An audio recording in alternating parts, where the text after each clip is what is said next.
The nutrition situation in Nigeria, South Sudan, Somalia and Yemen is extremely worrying.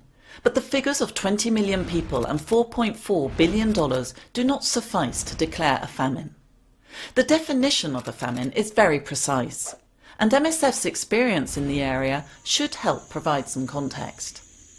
There are 5 levels of food insecurity, with famine being the worst.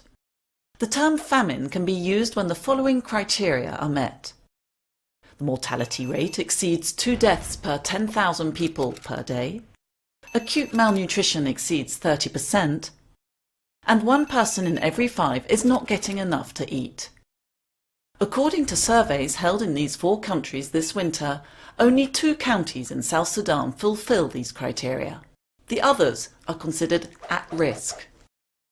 MSF knows from experience that periods of actual famine are relatively rare.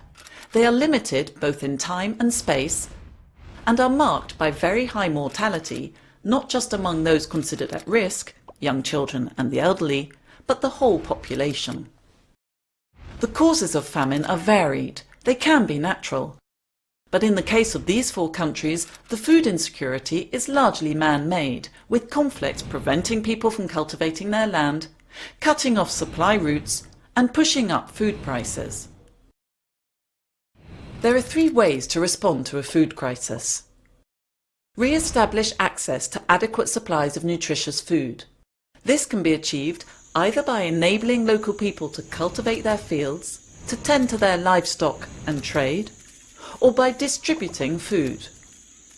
These require allowing civilians and aid workers to circulate freely. Provide nutritional support to the most vulnerable, particularly children. Timely distributions of food supplements adapted to their specific needs prevent the onset of acute malnutrition.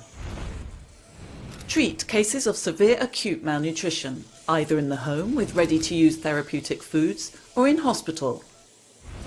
Medical teams also treat malaria, respiratory infections and diarrhea, illnesses triggered by malnutrition and that increase the likelihood of death.